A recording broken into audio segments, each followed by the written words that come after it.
এতে পাবেন হাদিসে আছে, একটি হাদিস যদি কেউ দেখাতে পারে তাহলে আমি তো তার কাছে তওবা করব, তার তরিকা ধরবো, আমিও এরকমই দোয়া করব। গলায় রশি লাগিয়া তাহা ঘরের আড়ার সঙ্গে বাঁধিয়া, শুধু রশি লাগিয়া নয়, ঘরের আড়া কাকে বলে? হ্যাঁ, বাতা বা তীর বা কিছু, যাই হোক, হ্যাঁ, বাংলা ঘরে হয়তো যা থাকে ঘরের ঘরে, আল্লাহর দরবারে বুক ভাসাইয়া রোনাজারি করিতেন ও এই দোয়া করিতেন যে, হে মাবুদ, তুমি আমার আলাউদ্দিনকে দুনিয়া ও আখিরাতের এলেম দান করো। নবী করিম সাল্লাল্লাহু আলাইহি ওয়াসাল্লাম বলেছেন, মান আমিলা আমালান, যে ব্যক্তি এমন কোন আমল করবে, লাইসা আলাইহি আমরুনা, যেটি আমার তরিকা নয়, সহিহ বুখারীর হাদিস, মুসলিমের হাদিস, যে ব্যক্তি এমন কোন আমল করবে যেটি আমার তরিকা নয়, সেটি রাদ্দুন, প্রত্যাখ্যাত, কবুল হবে না। তাহলে আলাউদ্দিনের মা যদি এই বিদাতি তরিকায় গলায় ফাঁসি লাগিয়ে আর আড়াই বেঁধে ঘরের বাতায় বা আপনার তীরে বেঁধে যদি দোয়া করে, তাহলে বিদাতি দোয়া কিনা? তাহলে এই বিদাতি দোয়া কবুল হবে? কখনো হবে না, আল্লাহ হিদায়াত দিবেন না তাদেরকে। আর তাই হয়েছে, শিরক বিদাতিরা ডুবে গেছে গিয়ে। আমি মনে করতাম আমার অঞ্চলে এরকম বিদাত আছে। এক লোকের ছেলে, বেশ কয়েকটা ছেলে হচ্ছে, মেয়ে হচ্ছে না, এই ঘটনা শোনা ঘটনা, এবং সেই লোককেও চিনি। স্বামী স্ত্রী তাদেরকে কোন জাহেল মূর্খ লোকে বলেছে যে তোমরা এক গলা পানিতে গিয়ে ডুব দিবে রাত্রে, আর ডুব দিয়ে গিয়ে ডুবে দোয়া করবে। শুধু স্বামী স্ত্রী নাই, তার খালা, ছেলের খালাও নিবে। আউযুবিল্লাহ, মানে শালিকে নিয়ে দোয়া করতে হবে। কি মজার দোয়া! আর পানিতে আবার গলা ডুবিয়ে, তাহলে কোন শয়তানি বিদাতি দোয়া?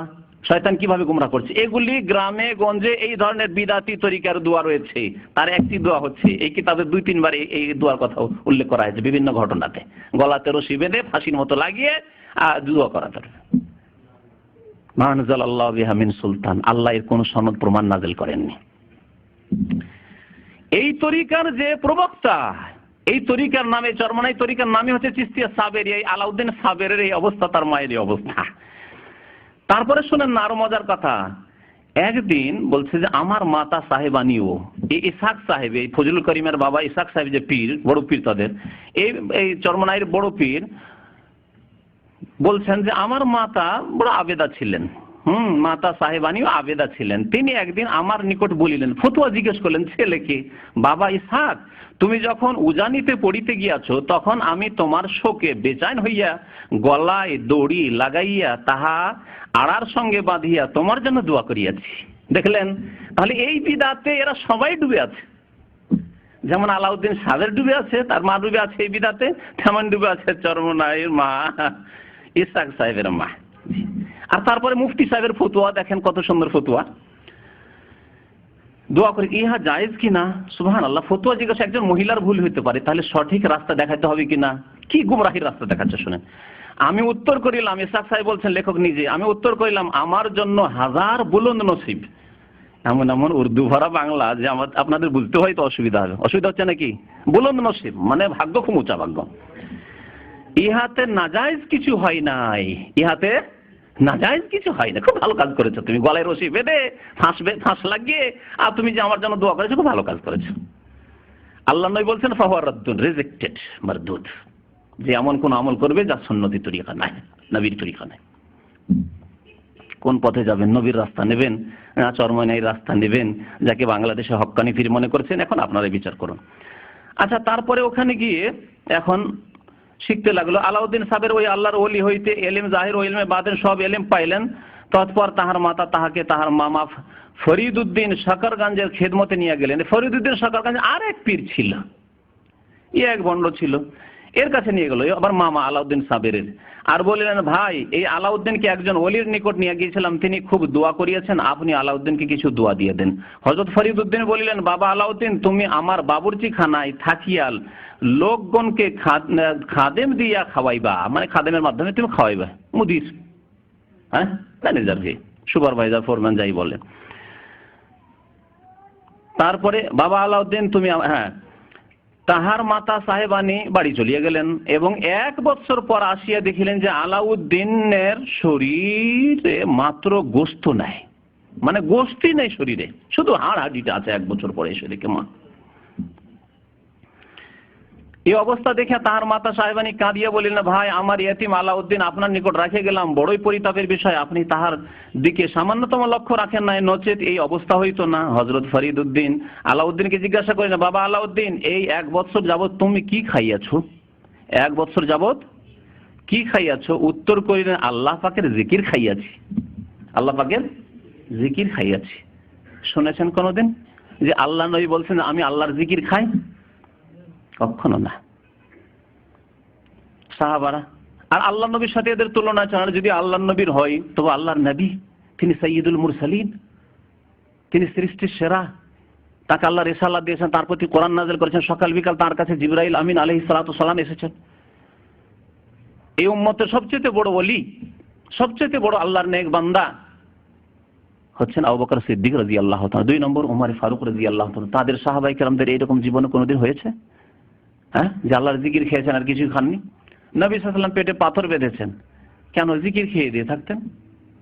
হাদিসে আসতো তো তিনি জিকির খাচ্ছেন, আছে কোন জায়গায়?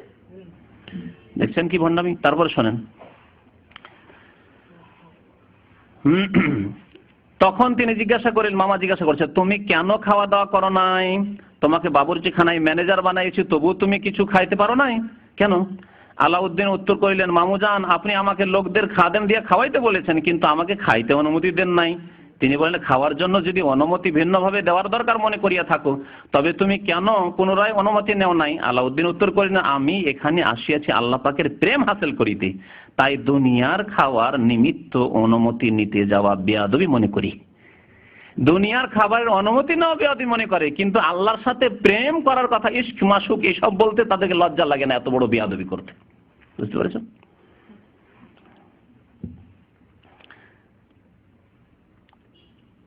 অতঃপর ফরিদউদ্দিন বললেন, যাও বাবা, আমি তোমার জন্য খাস দোয়া করিতেছি, যখন 1 বছর না খেয়ে শুকিয়ে গেছো। আচ্ছা বলুন, 1 বছর না খেয়ে বাঁচতে পারে কোনো মানুষ?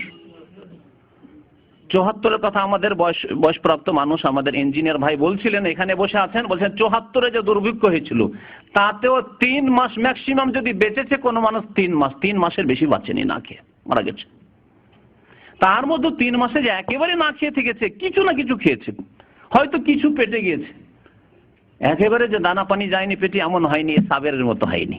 তারপরে 3 মাসের মধ্যে মানুষ মরে গেল, সব কত মানুষ মরলো, আর এই 1 বছরে মরলই না।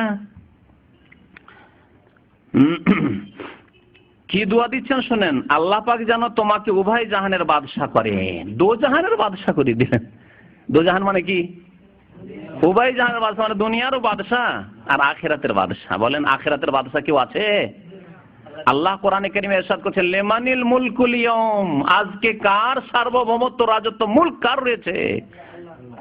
লিল্লাহিল ওয়াহিদিল কাহার, একমাত্র আল্লাহর হাতে, যিনি একক, যিনি সর্বজয়ী, তার একমাত্র। তখন আর কারো রাজত্ব থাকবে না। আর দুনিয়া আখিরাতের বাদশা বানিয়ে দেওয়ার এই দুয়া শিরকি কথা নয়, আল্লাহর শরীক করে দেওয়া নাই একে। জি। তারপরে শোনেন, বোন দরখাস্ত করলো যে যখন ছেলে আল্লাহর ওলি হয়েছে, আর আমার ভাই যে আছে ওই ফরিদউদ্দিন, সেও আল্লাহর ওলি, তোর একটা মেয়ে ছিল, মেয়ের সাথে বিয়ে দেওয়ার জন্য প্রস্তাব দিল যে আমার ছেলেকে মেয়েটা দিয়ে দেন। ভাইজান, আমার আলাউদ্দিন বড় হইয়াছে, দয়া করে আপনার কন্যাটি তাহার নিকট বিবাহ দেন। তিনি বললেন, বোন, তোমার আলাউদ্দিন এখন আল্লাহর প্রেমে বেহাল, আল্লাহর প্রেমে বেহাল হয়ে রয়েছে, একে মেয়ে দেওয়া যাবে না, একে মেয়ে দিয়ে কাজ হবে না। তারপরে বোন শুনলো না, হুজুতি করতে থাকলো। এই অবস্থা শান্ত না হওয়া পর্যন্ত তাহাকে বিবাহ করানো ঠিক হইবে না। সাহাবায়ে বিয়ে করেছেন না করেননি? তারা আল্লাহকে ভালোবাসতেন না বাসেননি? এমন কোন সাহাবী দেখাতে পারবেন যে বিয়ে করেননি তারা? এই জন্য যে আল্লাহর প্রেমে মত্ত আছে, বিয়ে করা চলবে না? আল্লাহর নবীর চাইতে কি আল্লাহকে ভালোবাসতে বেশি? এরকম কেউ দাবিদার আছে নাকি? কোন তাগুত শয়তান যে দাবি করবে যে আল্লাহর নবী মুহাম্মদ চাইতেও বেশি আল্লাহকে ভালোবাসি আমি? তিনি বলছেন, শোনো, ওয়া তাযাওয়াজুন নিসা, আমি একটি স্ত্রী নয়, অনেক মেয়েদেরকে, মহিলাদেরকে বিয়ে করে রেখেছি। নিসা বহুবচন, আমি মহিলাদেরকে বিয়ে করে রেখেছি একসাথে 9টি, এমনিতে 11টি বিয়ে করেছেন, একসাথে 9টি বিয়ে করে রেখেছি। ফামান রাগিবা আন সুন্নতি, কেউ যদি আমার সুন্নত থেকে, আদর্শ থেকে বিমুখ হয়, ফালাইসা মিন্নি, আমার উম্মতের অন্তর্ভুক্ত নয়। কেউ যদি বিয়ে করবো না, আমি সংসার থেকে হয়ে যাব খ্রিস্টানদের মতো, বৌদ্ধদের মতো, আর ওর মাধ্যমে আল্লাহকে পাবো, তাহলে সে নবীর উম্মতের অন্তর্ভুক্ত নেই। শোনেন, বেহাল হয়ে গেছে, এই অবস্থায় বিয়ে দেওয়া যাবে না। তারপরে জবরদস্তি করে বোন তো নিয়ে নিল মেয়ে। আচ্ছা, বিয়ে দেন। অতঃপর তাহার মাতা সাহেবানী পুত্র পুত্রবধূ সঙ্গে নিয়ে, মানে বিয়ে হয়ে গেল আর কি।